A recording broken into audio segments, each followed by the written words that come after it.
Continuação, livro de Luciano Subirá, de todo o coração. Capítulo 1, página 14. A mensagem bíblica é clara. Há dois caminhos, vida e bênção, ou morte e maldição. Quem escolhe? O homem e não Deus. Da parte dele, há o conselho: escolham a vida, porque é o caminho de bênção e a escolha certa. Mas como escolher a vida e, consequentemente, bênção? Optando por obedecer os mandamentos. Observe o contexto no qual está inserido o conselho divino para a vida. Vejam, hoje coloco diante de vocês a vida e o bem, a morte e o mal. Se guardarem os mandamentos que hoje lhes ordeno, que amem o Senhor, o seu Deus, andem nos seus caminhos e guardem os seus mandamentos, os seus estatutos e os seus juízos, então vocês viverão e se multiplicarão, e o Senhor, seu Deus, o abençoará na terra em que estão entrando para dela tomar posse. Mas, se o coração de vocês se desviar e não quiserem ouvir, mas forem seduzidos e se inclinarem diante dos outros deuses e os servirem, então hoje lhes declaro que certamente perecerão. Não permanecerão muito tempo na terra na qual, passando o Jordão, vocês vão entrar para dela tomar posse. Hoje tomo o céu e a terra por testemunhas contra vocês, que lhe propus a vida e a morte, a bênção e a maldição. Escolham, pois, a vida para que vivam, você e seus descendentes, amando o Senhor seu Deus, dando ouvidos à sua voz e apegando-se a Ele. Pois disto depende a vida e a longevidade de vocês.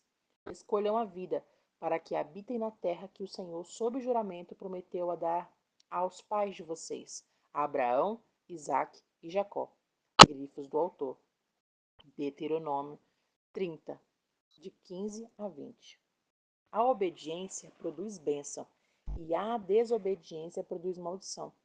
Um pouco antes, Deus já havia dito: se vocês ouvirem atentamente a voz do Senhor, seu Deus, tendo o cuidado de guardar todos os mandamentos que hoje lhes ordeno, o Senhor, seu Deus, exaltará vocês sobre as nações da terra. Se ouvirem a voz do Senhor, seu Deus, sobre vocês virão e os alcançarão todas as bênçãos. Grifos do autor, Deuteronômio 28, 1 e 2. Todas as bênçãos citadas no capítulo 28 seguiriam o povo de Deus, caso houvesse disposição de andar sobre os mandamentos do Senhor. Contudo, se decidissem não obedecer, então seriam perseguidos por maldições. Porém, se não derem ouvidos à voz do Senhor seu Deus, deixando de cumprir todos os seus mandamentos e os seus estatutos que hoje lhe ordeno, então virão sobre vocês e os alcançarão todas as maldições. Grifos do autor, Deuteronômio 28:15. A bênção é uma intervenção divina que nos leva a experimentar coisas melhores, que estão além do que conseguiríamos com a nossa própria capacidade. Pense em sua vida como uma lavoura.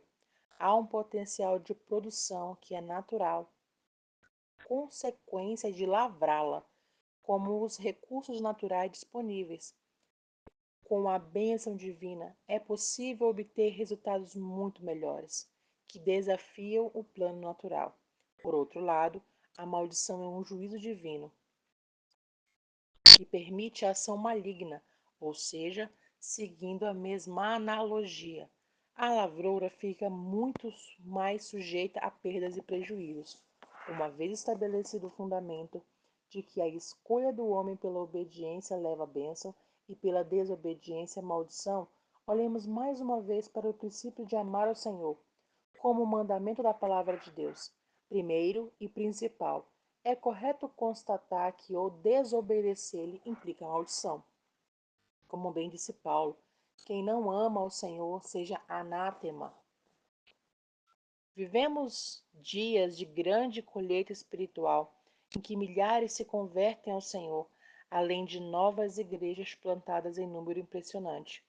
Mas as já estabelecidas crescem cada vez mais. Satanás já não pode mais deter o crescimento da igreja. Assim sendo, ele procura diluir a nossa força em Deus, corrompendo-nos em práticas importantes, principalmente na questão do amor ao Senhor. Assim, ele pode manter-nos sob maldição. As igrejas estão cheias de pessoas que apenas correm atrás de uma bênção, mas não cultivam o amor ao Senhor em seu coração. São aquelas que aceitam facilmente o conselho da mulher de Jó, de amaldiçoar a Deus e morrer. Jó de 2:9.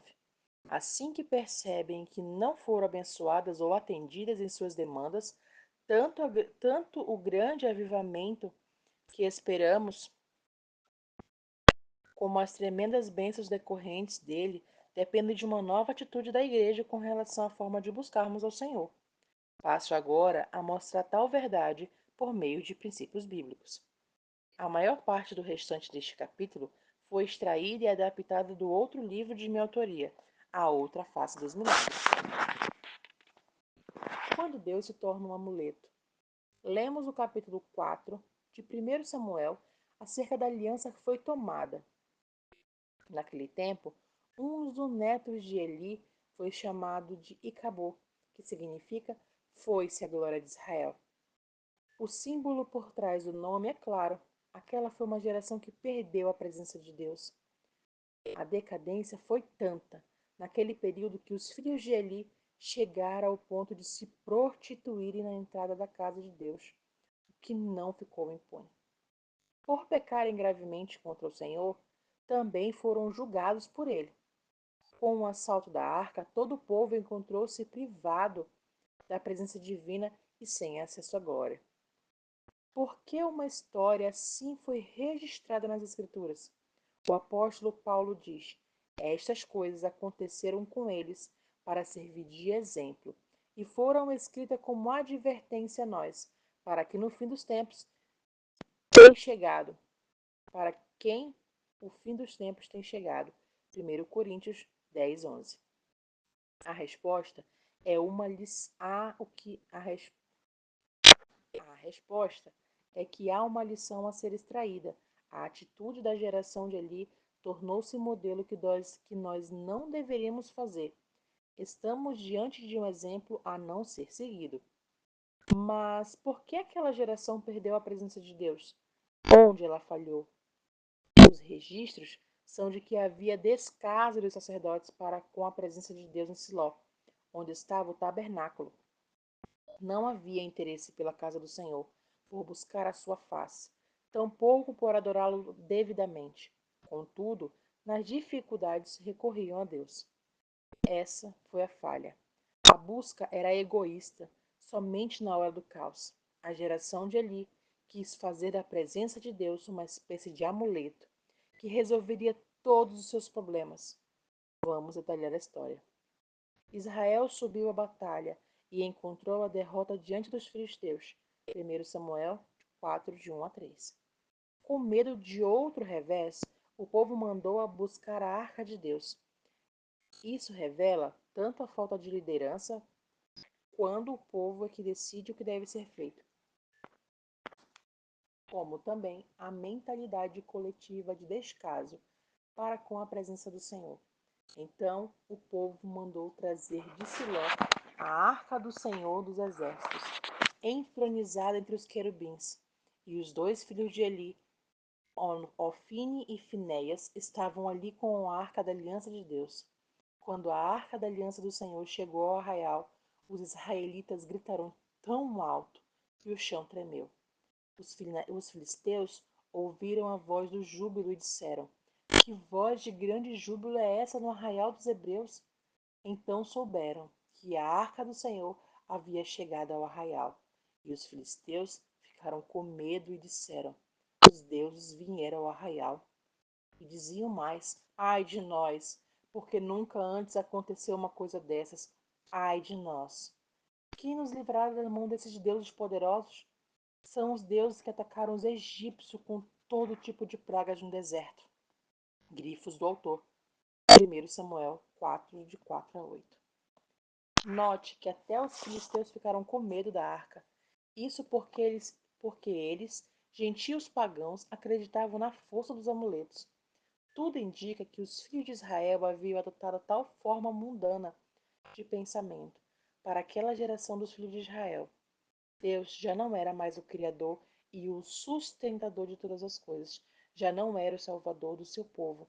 Já não era aquele que é digno de honra e glória. O templo, o templo estava desprezado em Siló. As pessoas não se dirigiam à presença para reverenciar, ou para declarar amor, ou para confessar confiança e dependência. Lembravam-se de Deus exclusivamente nas horas de aperto. Pior ainda, mesmo em necessidade, a busca não era pela presença dele, mas pelo poder do amuleto. Ordenaram que fossem trazida a arca para que os problemas cessassem. E o que fazem de Deus no mero resolve tudo, e não se dão ao luxo de buscá-lo, porque desejam somente amar. Em décadas de experiência pastoral, conheci muitos que não priorizavam a presença do Senhor. Quando os convidados aos cultos nunca podem, porém, basta chegar qualquer situação difícil já começam a ligar para saber se eu posso orar com eles. De preferência em sua casa. Quando chamados a cultuar ao Senhor e render-lhe glória, não querem. Já quando os negócios vão mal, pedem oração. E não me refiro ao não convertido, de quem se pode esperar esse tipo de comportamento. Difícil é entender quando provém de um cristão mais antigo na fé. Devíamos adotar uma postura de temor e amor ao Senhor, em vez de tratá-lo como um empregado. A motivação da busca não pode ser como da geração de Eli, que ali não almejava nada, senão lucro. Deus não é um resolvedor de encrencas. Manter um relacionamento com Ele sobre tais motivações traz juízo. Perder-se à presença e não há perda maior do que essa. Então os filisteus lutaram, e Israel foi derrotado, e cada um fugiu para sua tenda.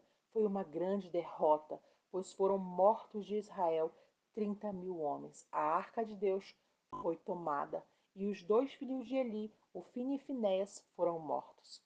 A nora de Eli, a mulher de Finéias, estava grávida e próxima do parto. Quando ela ouviu estas notícias de quem a arca de Deus havia sido tomada e que seu sogro e seu marido tinham morrido, encurvou-se e deu à luz, porque as dores lhe sobrevieram. Quando ela estava morrendo, as mulheres que a ajudaram disseram: Não tema, porque você teve um filho. Ela, porém, não respondeu, nem fez caso disso, mas deu ao menino o nome de Icabor, dizendo: Foi-se a glória de Israel.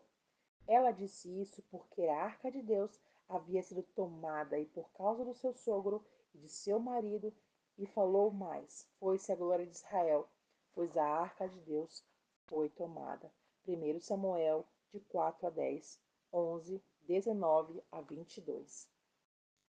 A perca da glória foi tão terrível que a nora de Eli pareceu sofrer mais com ela do que com a morte do sogro e do marido. Na verdade, mais do que com a própria morte, ela estava prestes a acontecer. Aquela mulher deu nome ao filho em lamento pelo assalto da arca, e não pela tragédia que acometeu a sua família e a sua vida. Declarou ao mundo, de forma definitiva, qual havia sido a grande perda do povo de Israel. Hoje, a igreja vive sobre o mesmo perigo, ao deixar de adorar ao Senhor pelo que Ele é e para buscá-lo apenas pelo que Ele faz. Corre o risco de estar parecida com qualquer seguidor de Satanás. Não, você não leu errado. O diabo não possui seguidores pelo que ele é, pois ele nada é. Quem pactua com ele ou o faz em troca de algo, fama, fortuna e outras coisas, pelas quais pagam com sua própria alma. Contudo, não vê em Satanás nenhum atrativo. O que atrai é a sua proposta e não a sua pessoa. Qual é o modelo bíblico da busca correta aprovada pelo Senhor? Qual o padrão de relacionamento com Deus devemos seguir? Embora a mulher de Jó tenha sugerido que o marido amaldiçoasse Deus e morresse, Jó 2:9.